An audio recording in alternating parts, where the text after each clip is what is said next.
And Rodrigo had a good game also. He was another one that got rotated into the starting So lineup. I didn't.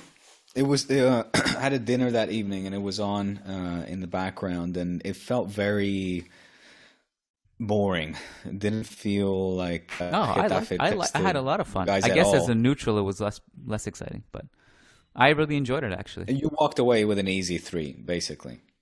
Yeah, I mean, because I think like part of the reason why I was engaged, I think most Real Madrid fans were entertained, was because Vinicius was feeling himself. These kids were playing, and right, the kids, right. like me personally, right now, my favorite player might be Camavinga, and like I just love that kid so much. So every time he's on the field, I'm really excited to like just see how he does. I love him so much, like I really do. I even like on the Managing Madrid podcast, I sometimes get emotional just saying his name. That's how much I love him. He's like, I think he's good. He's like my version. He's like my version of Koeman. What Koeman was to you now.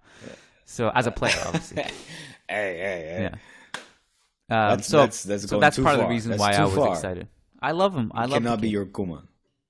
Maybe he could be like one day, but I think he's starting to get. I always have like one player that I really love, like more than anyone. Like, and so of course, for me, it was like growing up.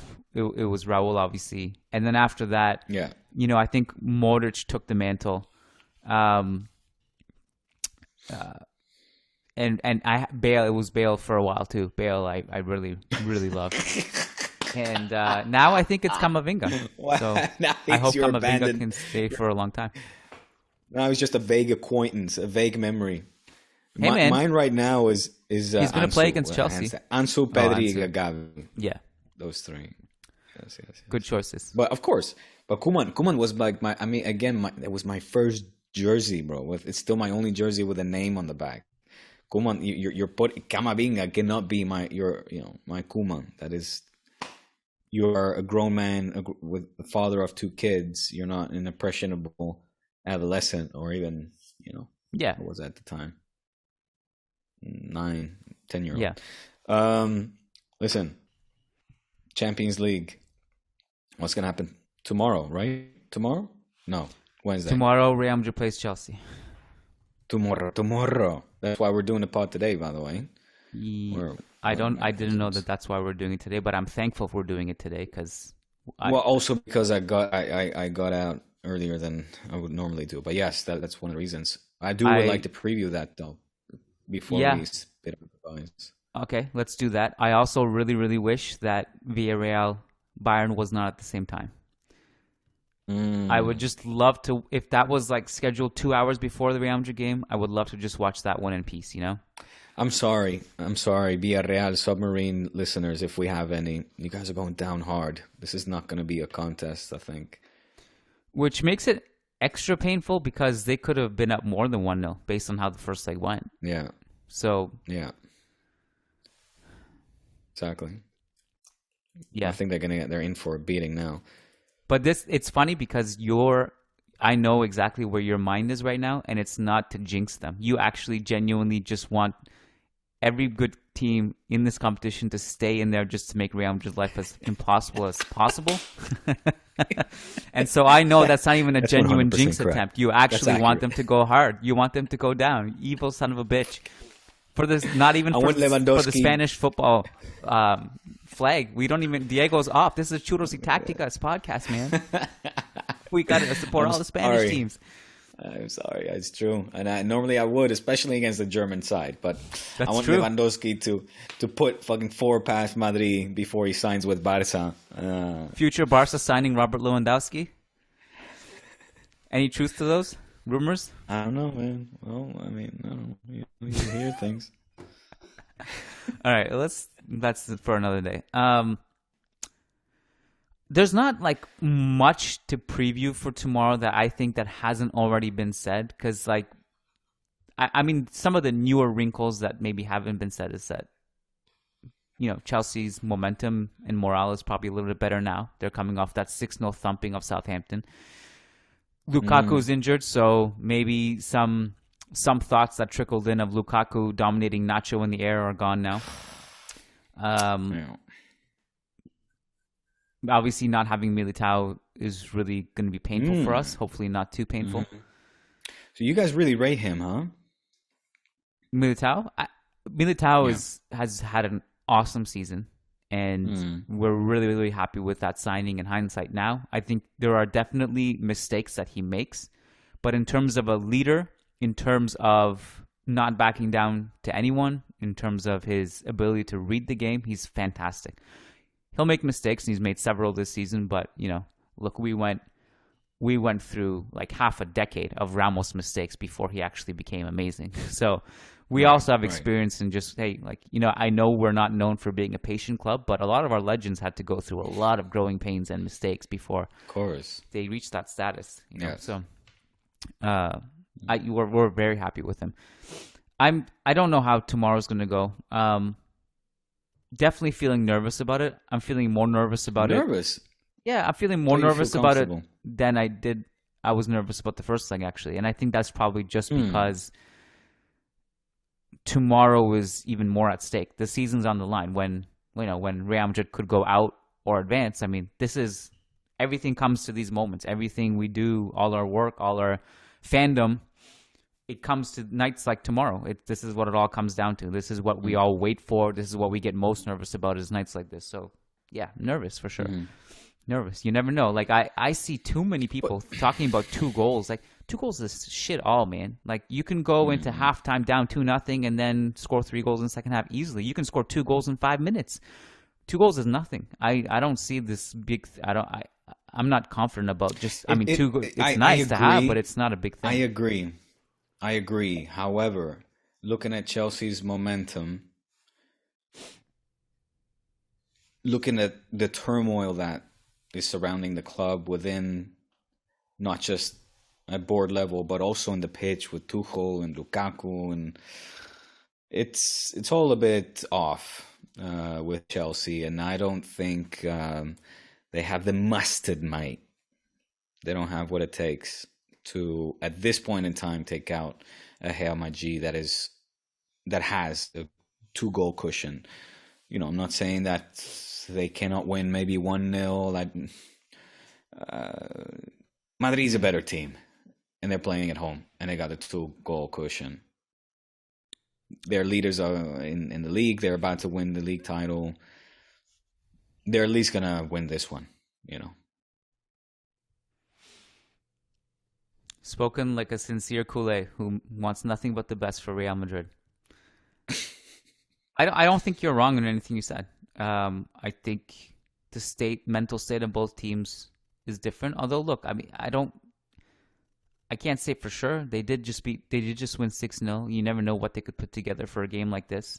Tuchel is still a genius tactician, regardless of what happened in the first leg. He can figure a lot of things out. But I think some of your points are valid, and actually, I think all of your points are valid. It's still in the air for me. There's a lot of variables that go into this, and I just don't know. I don't really know. I mean,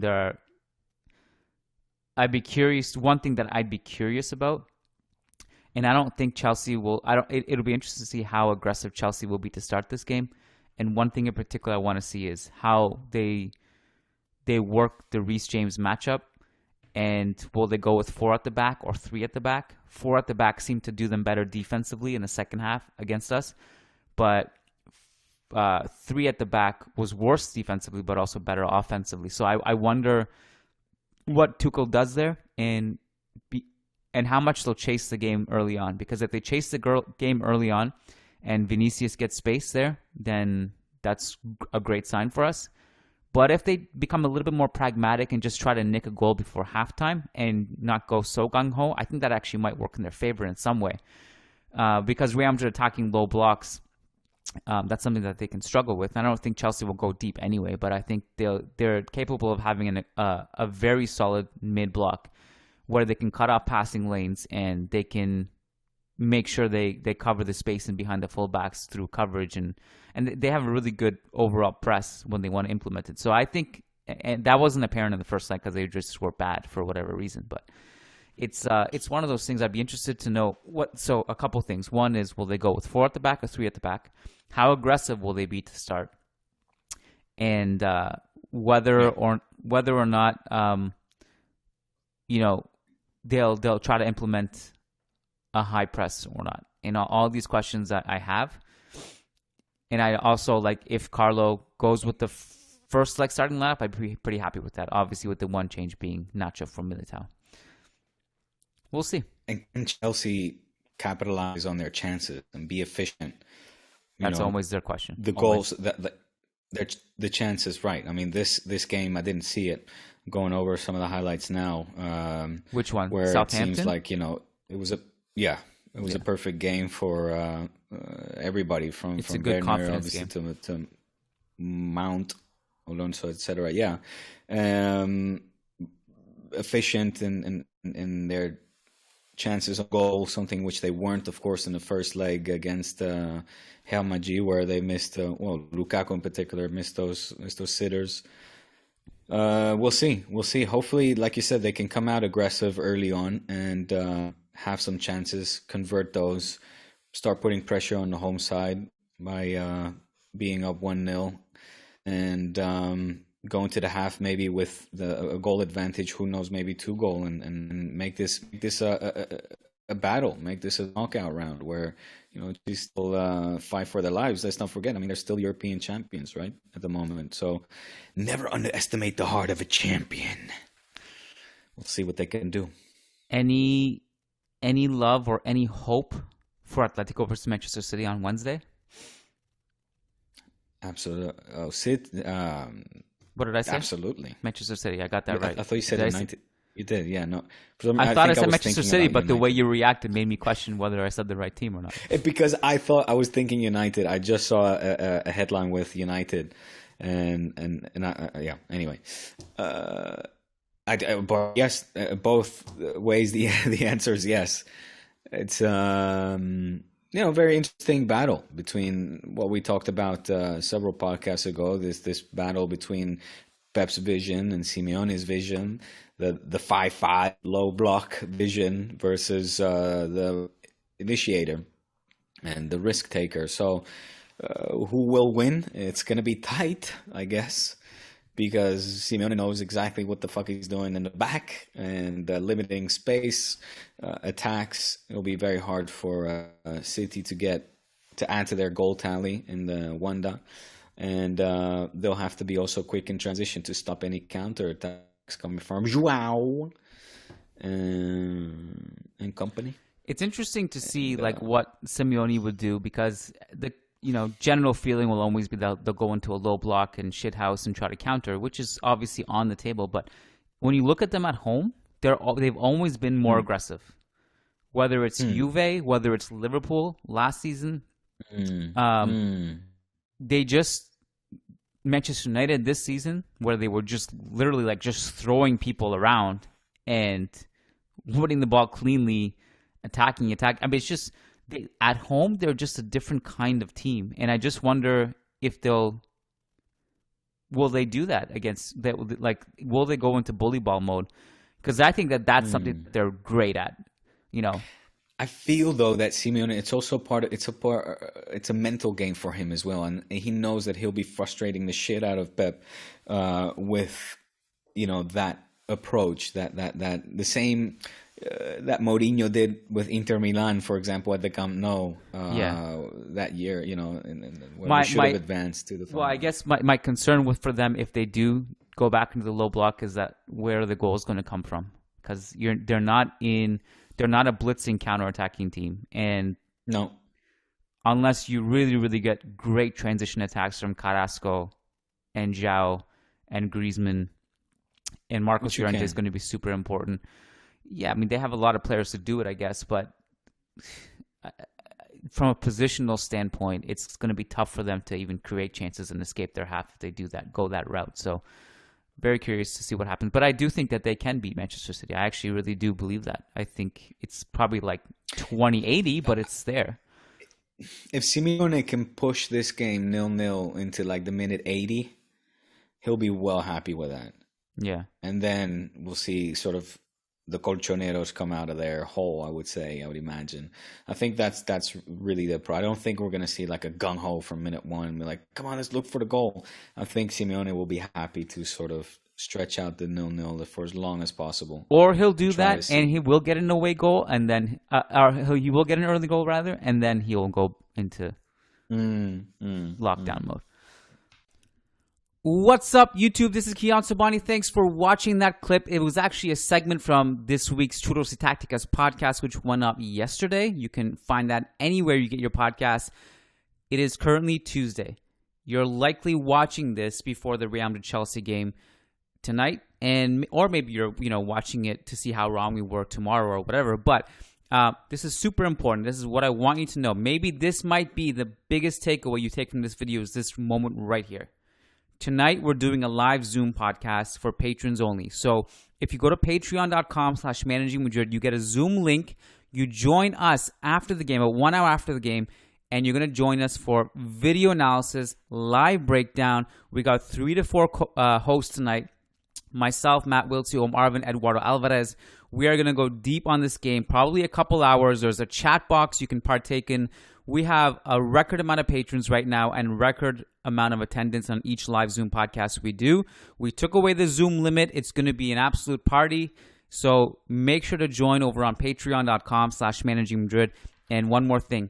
If you're coming to Chicago this weekend or you're planning on attending the Chicago podcast this weekend and you don't have a ticket yet, comment on the video below and I'll send you a link because we do have a couple spots left and we're gonna get you there. Make sure you're in attendance because this is our only stop in Chicago ever. Okay, so patreon.com/Managing Madrid, and also Chicago. If you're coming this weekend, send us a message. Good luck tonight and Hala Madrid.